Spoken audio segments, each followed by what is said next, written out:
I want to encourage you to contribute to the conversation if you want in the comments, both during the show and afterward. So if you have anything to say, please join us in the comments. After our trading, we do read the comments. In fact, I wanted to share a comment with you.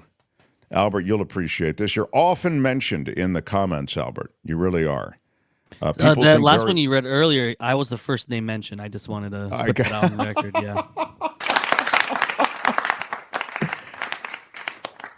Yeah. This is from Ireland. Kevin Byrne in Ireland posted this in After Hour commenting.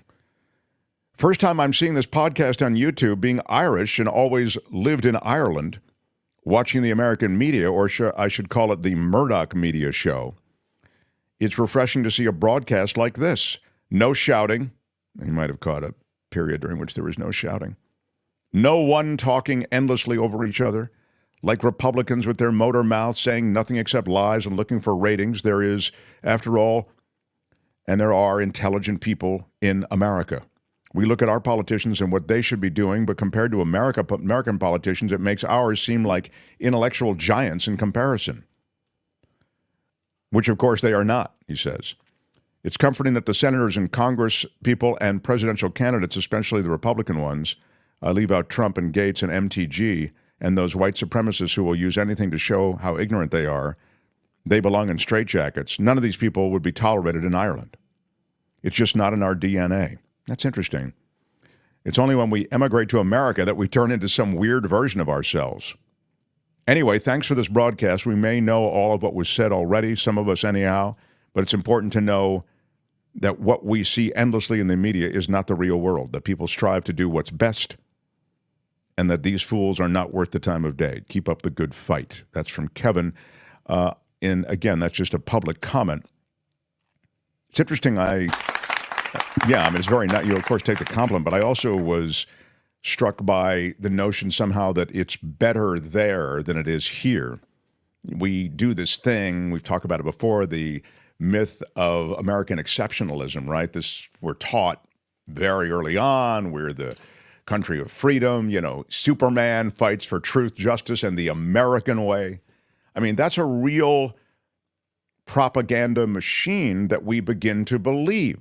There's always a reason given for all the things that America does when we fight fights and we go in places into countries with our military. It's the righteous fight. It's because we're trying to represent justice and morality. And we just know that that's not true. And so you look at other nations and I wonder, we have evolved in so many ways, this system of government, but has it really evolved to a place that's better? It seems to have devolved in the last few years. Extremism in this country is far louder than it was before, and I'd suggest has much more momentum than it had before. So when I read a comment like that, it lands with me. Now, don't get me wrong, Ireland, just to pick this, one spot from which he's commenting, they've had their extremism, right? The Catholic Protestant terrorism, violence, that took place in Ireland. Those were religious tribal factions, if you will. It's so clear, isn't it, to you, that we're tribal, We as a species are tribal. And so these lines that are drawn between us are tribal. We do it, leave apart religion. How about just GOP Democrats, the left and the right? Now, don't misunderstand me. You need some way to describe, from what direction a political perspective is coming. But the hatred that's stoked is scary. And I feel as though we've seen it clearly over the last decade be stoked in ways that we have not seen in recent history. So I think that the world of disinformation has been immensely helped. That is to say, it's a bad thing. Disinformation is getting out there and landing in ways that it didn't before because of social media. I know we hang a lot of the ills of society on the hook of social media, but I think it's a fair place to hang them.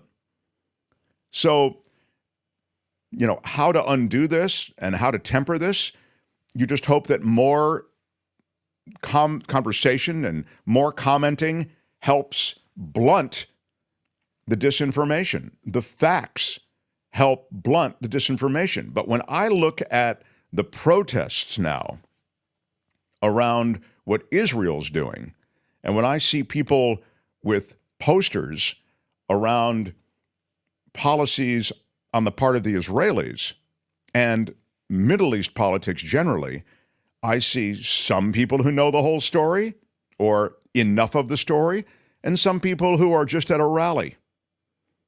And that's scary, because when you're calling for death to another tribe, or when you're implying violence to another tribe, another religion, Israelis, Palestinians, whatever it may be, but in this case it's Israelis and Palestinians, it's a really serious thing that the whole story isn't known. And so it comes to the rise of anti-Semitism worldwide. Over the weekend, there were incidents all over the place. Now, there have been incidents in and around college campuses. This is oftentimes where there is a lot of activism. But we had the story last week in multiple places, the calling for the death of the Jews. I mean, that's a protest. You can say that on a college campus? And that's outrageous. I mean, I get it, free speech, but you've got to draw the line somewhere. And it's beyond outrageous. It's grotesque. It's horrible. It's beyond the pale. It should not be tolerated. But let's not conflate that and the peaceful protests that are going on all over about the American support of Israel's now aggressive moves into Gaza to root out Hamas and to get those hostages back. That now has been joined worldwide and then perverted into violence against Jews. Straight up Jew-hating, anti-Semitism. Here is what happened in Russia. This is in this Dagestan region, which is a heavily Muslim region of southern Russia. And literally, they think a plane from Israel has landed, and they storm the airport. Look how many people there are. And they're trying to drag passengers on this flight off of this flight, checking passports. The plane was targeted by an anti-Semitic mob. They demanded to see passengers' passports. This is a flight from Tel Aviv, and they're caught in this chaos.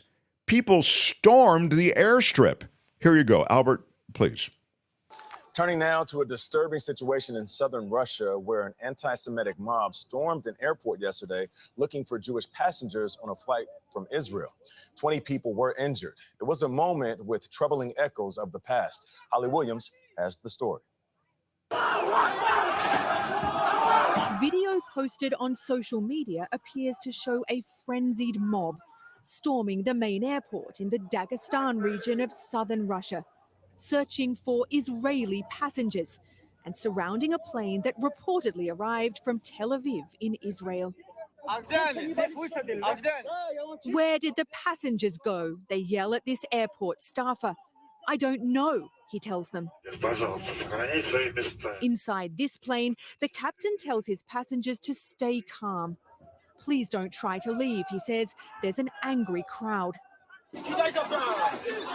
Dagestan is a majority Muslim region, and in Moscow, Russia recently hosted a visit by leaders of Hamas, the militant group behind the deadly attacks in Israel on October 7th. But Russian officials have condemned this attack, calling it a gross violation of the law and detaining 60 people. Amid a worldwide upsurge in attacks on Jewish people, the US said, quote, "There's no excuse or justification for anti-Semitism." For CBS Mornings, Holly Williams, London. So there you go. I mean, that is a frightening scene, and it's a frightening narrative that is quite reminiscent of pre-war Europe. I mean, this is the sort of anti-Semitism that you saw fueling pogroms, fueling organized efforts to root out Jewish populations and perpetrate violence against them. And honestly, it's on the heels of the Hamas attack on October 7th, which was also eerily familiar. Going house to house, killing everybody in the house, men, women, children. You know, the violence, absolutely unspeakable, awful, right? So it was, you know, against that backdrop that I was reading any number of things this weekend, and I was trying to find something that maybe you weren't aware of or hadn't seen, you know. And I hadn't seen this, and so I thought I'd share part of it. Some leftists are framing Hamas's killing of 1,400 Israelis and abduction of 222 more as decolonization, believing they're championing the cause of oppressed Palestinians. In reality, this is a ding on the left a little bit. These leftists are condescending to them. Mass murder, these leftists suggest, is the understandable consequence of Jewish, quote, colonization. Such a perspective is deeply insulting to Palestinian humanity. It implies that Palestinians are so controlled by circumstance that they lack agency.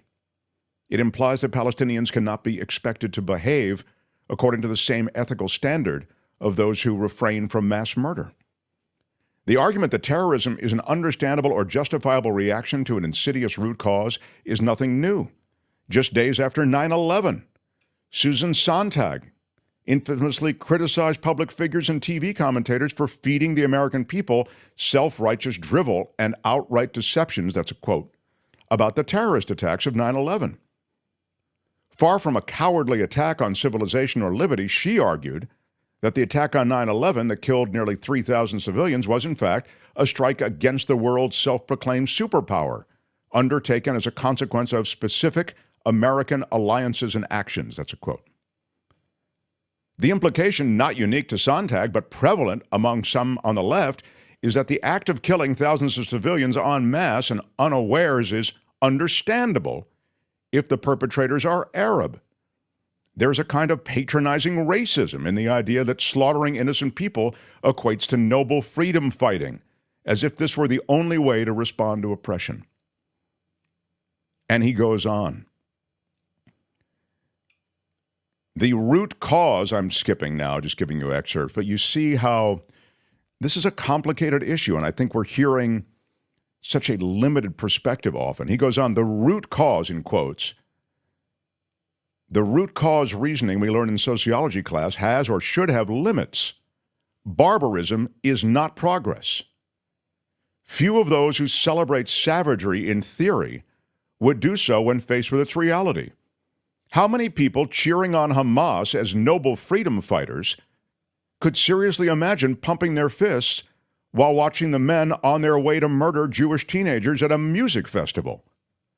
The abstract, scholarly, Latinate air of the word decolonization is a kind of fig leaf, functioning to, in the parlance of the hard left, distract from actions that are inexcusable in any sane person's mind. There is laziness also in framing barbarism as progress. Political rebellion can often be driven by the warm comforts of a group membership and the self-affirming pride and feeling enlightened, rather than by any feasible political goals or plans.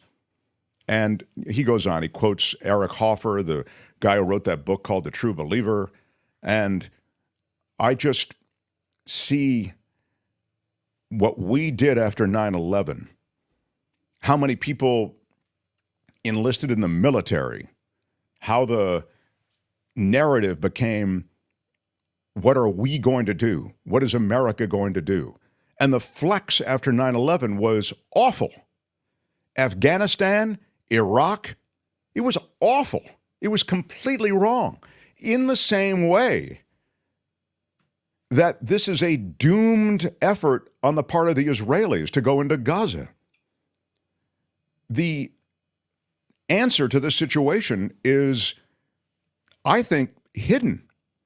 I think it's, as I've told you before, a situation in which there are no good options. There are hostages. Hamas is saying 50 of them were killed in by Israeli bombing. Hamas is an unreliable, it's true, narrator in all of this. And even the Israelis are unreliable on some level, although to be fair to Israelis, they have a free press. There are ways to check what's going on in Israel. But look, going into Gaza and slaughtering, either from the air or in any other way, all of these civilians, it's a doomed strategy. And Netanyahu is a bad guy. His policies on the West Bank have been bad. Many in Israel don't support Netanyahu. He certainly was not popular in this moment. And then you come to the clear failure on the part of the Israelis to protect their own population.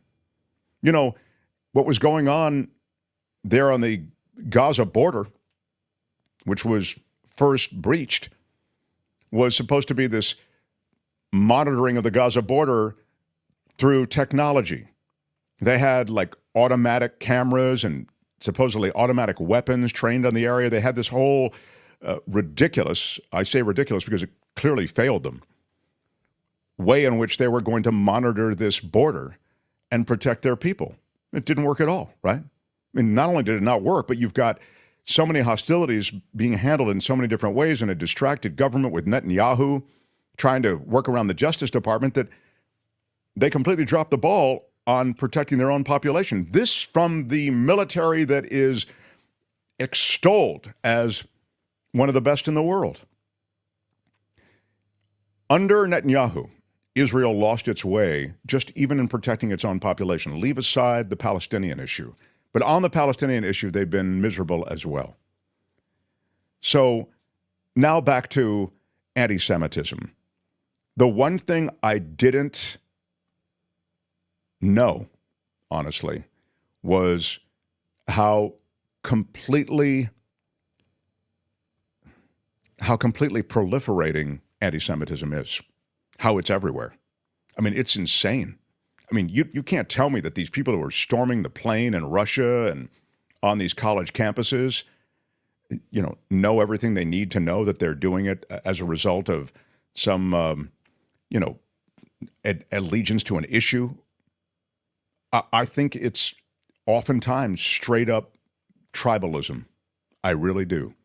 And since the beginning, the ostracization, the then perpetration of violence against the Jews, it's been out there in such a big way. And now you have a hook on which to hang it. And for that, you can blame Netanyahu and Hamas. Hamas got this whole thing started. They don't want peace in the region. And then you can blame the Israelis for sleeping on Hamas and the Americans as well. American intelligence is supposed to be so great also. We as a country are supposed to be also working in league with the Israelis, monitoring communications between Iran and Hamas and Hezbollah. This is lastly, a very serious thing, because these are not your daddy's terrorist groups.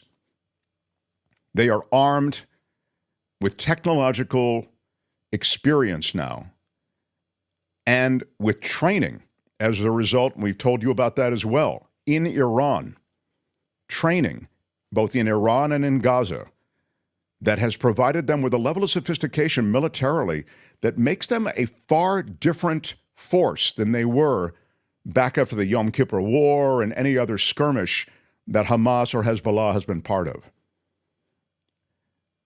If this region blows up this way, and if this conflagration begins to include others, it's serious. I mean, it's serious on a world stage, and it will only fan the flames of this Jew hating that's going on.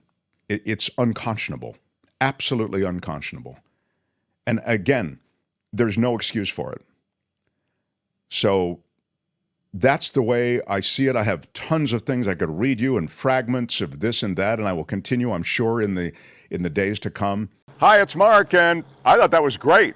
Hit the notification bell. You'll know whenever there's a new video being dropped, and please subscribe to our channel to help us save the universe.